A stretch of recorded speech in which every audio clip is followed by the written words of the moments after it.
अस्सलामुअलैकुम दोस्तों और साथियों, उम्मीद है आप लोग खैरियत से होंगे। अगर आपका भी ये मसला है कि रात को बार बार आपको छोटे पेशाब के लिए उठना पड़ता है और बार बार जब आप छोटे पेशाब के लिए जाते हैं तो आपको लगता है कि अगरचे आपको छोटे पेशाब का या यूरिन का प्रेशर था, लेकिन इसके बावजूद आपको खुल के पेशाब नहीं आया, बल्कि जब आप जाके लेटेंगे तो आपको फिर महसूस होगा कि जैसे अभी तो उधर ही है वही प्रेशर जिसकी वजह से आपको वॉशरूम जाना पड़ा।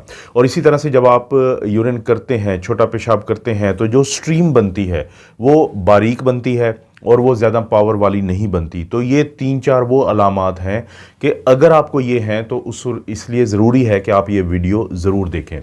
इस वीडियो में सबसे पहले तो मैं आपको ये बता दूं कि अगर हम उस जायज़ा लें उस प्रोसेस का जिसके ज़रिए यूरिन या छोटा पेशाब पैदा होता है हमारे जिस्म में और फिर वो बाहर निकलता है, तो वो क्या है पूरा। हमारे 2 गुर्दे हैं, बिल्कुल बीन शेप, जैसे फलियां होती हैं उस तरह की शक्ल इनकी होती है। तो लोबिया वगैरह या इस तरह की जो बीन्स होती हैं, तो ये जो दोनों गुर्दे हैं इनका बुनियादी काम है कि ये हमारे जिस्म से जो फाजल पानी होता है, जो भी हम सारा दिन पानी पीते हैं, शरबत पीते हैं, मुख्तलिफ़ चीज़ें पीते हैं, पानी की मदद से फिर वहाँ से ये यूरिन बनाता है।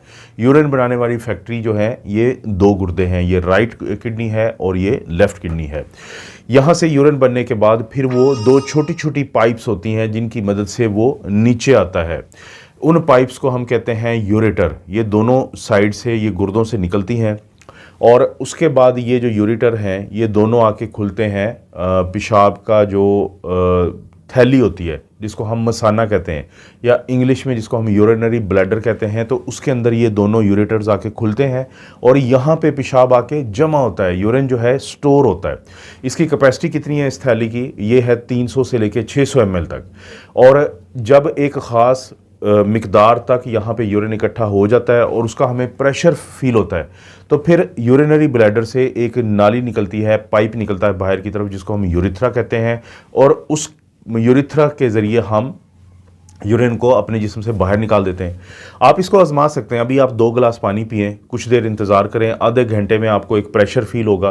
वो प्रेशर जो फील किस वक्त हो रहा होता है कि जब आपकी यूरिनरी ब्लैडर या पेशाब की जो थैली है, मसाना जो है उसके अंदर पेशाब का जो एक वॉल्यूम है वो एक ख़ास हद से ऊपर जाएगा तो आपको प्रेशर फील होगा, आप जाके यूरिन करेंगे।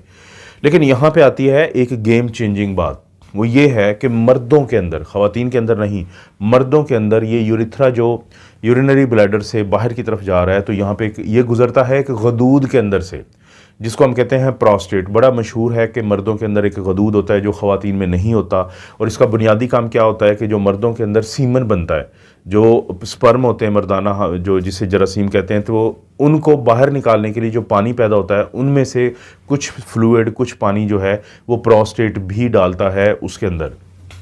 तो प्रोस्टेट में से गुजर रहा होता है यूरिथ्रा।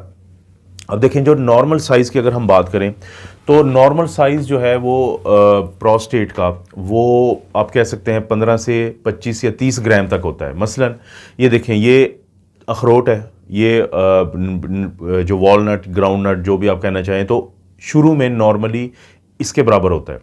तो उसके बाद क्या होगा कि फिर जैसे जैसे उम्र बढ़ती है तो मर्दों के अंदर इस प्रोस्टेट का, इस गदूद का साइज़ बढ़ना शुरू हो जाता है, और फिर ये बढ़ता बढ़ता, जैसे हम ये टेबल टेनिस वाली बॉल होती है जिससे आप वाकिफ़ होंगे अच्छे तरह से, तो ये साइज़ जो है ये बढ़ जाएगा।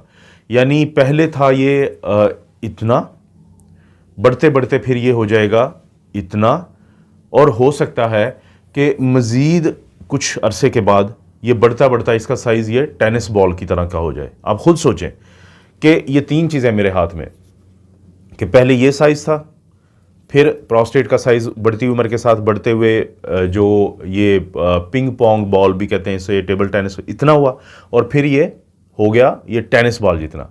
अब ये वो साइज़ है जिसके अंदर से यूरिथ्रा गुजर रहा है। अब ये बढ़ता हुआ साइज़ क्या करता है कि वो यूरिथ्रा तो एक नाली है, मसल्स हैं, स्मूथ मसल्स, तो ये बढ़ा हुआ साइज़ क्या करेगा, उसको दबा देगा। अब आप जहन में लाएं वो पूरा प्रोसेस के जो यूरिन बना था, थैली में जमा हुआ था और फिर आराम से निकल गया था, अब उसको रुकावट आ जाएगी। तो जब वो रुकावट आएगी तो वो पीछे इकट्ठा होना शुरू हो जाएगा, और जब वो पीछे इकट्ठा होना शुरू हो जाएगा तो अब आपको हाजत है, आप जाते भी हैं यूरिन करने के लिए, लेकिन वो पूरा नहीं निकलता क्योंकि आगे रुकावट आई हुई है। ये जो गदूद का बढ़ना है इसको हम कहते हैं BPH, बिनाइन प्रोस्टेटिक हाइपरप्लेजिया या बिनाइन प्रोस्टेटिक हाइपरट्रॉफी। बिनाइन का मतलब है कि गिल्टी तो है, यानी जाहिर है कि जब एक चीज़ इतनी से इतनी बन गई है तो गिल्टी तो है, लेकिन वो बिनाइन है, वो कैंसर नहीं है। क्योंकि अक्सर कहीं पे गिल्टी पैदा हो जाए तो हम कहते हैं कैंसर तो नहीं है, तो ये क्या होता है, बिनाइन होता है अक्सर।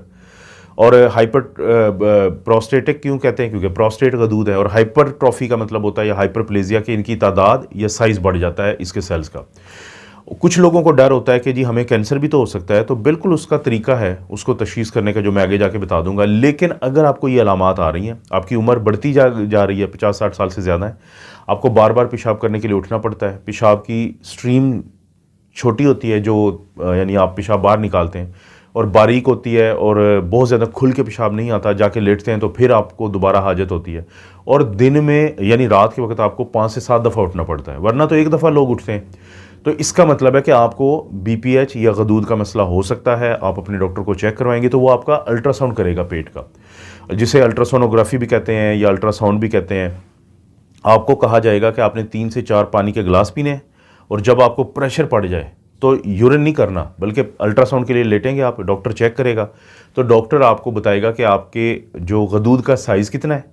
और उसके बाद जो अक्लमंद डॉक्टर होते हैं वो आपको कहेंगे कि जाएं अब आप यूरिन करके आएँ, छोटा पेशाब करके आएँ, वापस आके दोबारा फिर देखा जाएगा कि कितना मज़ीद पानी या थैली के अंदर यूरिन पड़ा है। दूसरा, कुछ लोग ये करते हैं कि अल्ट्रासाउंड करने के बाद आपको कहते हैं कि पेशाब करके आएँ, जब आप वापस आते हैं तो फिर दोबारा एक छोटी सी नाली डालते हैं और देखते हैं कि कितना यूरिन निकला है, और अगर उसमें फ़र्ज़ करते हैं कि 100 या उससे ज़्यादा की मिकदार है, तो इसका मतलब है कि ये गदूद आप में रुकावट डाल रहा है। गदूद का साइज़ बढ़ते बढ़ते बाज़ लोगों में 60 ग्राम हो जाता है, 80 ग्राम हो जाता है, और अलामात भी हैं, तो इसका मतलब है प्रोस्टेट का मसला तो है, गदूद का मसला तो है, BPH का मसला तो है। कैंसर को कैसे हम तशखीस करना चाहेंगे, एक आपका टेस्ट करवाया जाता है जिसे हम कहते हैं PSA, प्रोस्टेट स्पेसिफिक एंटीजन। अगर किसी का ये मिकदार जो है 5 नैनोग्राम पर ml से ज़्यादा होती है तो फिर बायोप्सी ली जाती है प्रोस्टेट की, या CT स्कैन किया जाता है पेट का, और कैंसर को पकड़ने की कोशिश की जाती है। क्योंकि BPH कैंसर नहीं है, लेकिन बाज़ औक़ात फिर लोगों में अगर कैंसर हो तो इन टेस्ट की मदद से पकड़ा जाता है। पहले तो सिर्फ सर्जरी होती थी कि सर्जरी करते थे, लेकिन अब कुछ दवाइयाँ शुरू करवाई जाती हैं ताकि सर्जरी से बचा जा सके। वो दवाइयों का क्या काम होता है, वो दवाइयाँ बुनियादी तौर पे जो मसल्स होते हैं, जो पट्टे होते हैं गदूद के, उनको रिलैक्स करती हैं ताकि रास्ता जो होता है यूरिथ्रा का वो खुल जाए और पेशाब करने में आसानी हो और सर्जरी से बचा जाए। ये जो दवाइयाँ होती हैं, पाकिस्तान में जेनरिक नाम इनके टेम्सुलोसिन है, टोल्ट्रेटरिडोन है, ये इस तरह की दवाइयाँ डॉक्टर आपको तजवीज़ करते हैं। बहुत सारे लोग सर्जरी से बच जाते हैं। लेकिन अगर मजबूरन सर्जरी तक ही बात जाए, क्योंकि बाज़ का तो लोगों में अचानक ही छोटा पेशाब रुक जाएगा जो बहुत ख़तरनाक काम होता है और एमरजेंसी बन जाती है, तो उस सूरत में फिर 2 ऑप्शन होते हैं, 3 ऑप्शन कह लें आप। पहले तो करते थे पेट के नीचे वाले हिस्से पे चीरा लगा के ऑपरेशन होता था, इसे सुप्राप्यूबिक अप्रोच कहते हैं। लेकिन आजकल बहुत ज़्यादा जो पेशाब की नाली होती है, यूरिथ्रा होता है, उसके अंदर से एक आला भेजा जाता है जिसे हम रिजेक्टोस्कोप कहते हैं, और वहाँ पे फिर देखते हुए उसके अंदर एक छोटा सा ब्लेड लगा होता है या कुछ इलेक्ट्रिकल करंट की मदद से वो जो बड़ा हुआ गदूद है उस हिस्से को काट दिया जाता है और वो रास्ता खुल जाता है। इसे हम कहते हैं TURP, trans urethral resection of prostate. ये बहुत ज़्यादा किया जाता है और बहुत ज़्यादा फ़ायदे की मंद चीज़ है। तीसरा जो आजकल है वो लेज़र सर्जरी है कि लेज़र की मदद से प्रोस्टेट के बड़े हुए साइज़ को कम किया जाता है, जिसकी वजह से यह रास्ता खुल जाता है और लोगों को वो अलामात ख़त्म हो जाती हैं जिनकी वजह से ये तशख़ीस हुई थी। तो दोस्तों, ये जो बुनियादी जो चीज़ है, ये बहुत सारे लोगों का मसला है। ये दोबारा मैं रिपीट कर दूँ, अगर आपकी उम्र 40-50 साल से ज़्यादा है और 80% मर्दों में ये होगा, ख़वातीन में तो ज़ाहिर है कि होता ही नहीं है, तो उनमें तो ये सवाल ही नहीं पैदा होता कि उनको कोई BPH का मसला हो। तो अगर आपको बार बार रात को उठना पड़ रहा है छोटे पेशाब के लिए, तो आप एक दफ़ा अपने डॉक्टर से अल्ट्रासाउंड करवाएं। और किस वक्त अल्ट्रासाउंड करवाना है, जब आपने 3-4 पानी के गिलास पिए हुए हों और आपको पेशाब की हाजत हो रही हो, तो तभी इसके साइज़ का असल में पता चलता है। और हो सकता है कि सिर्फ एक दवाई रोज़ाना खाने से ही आपका मसला हल हो जाए।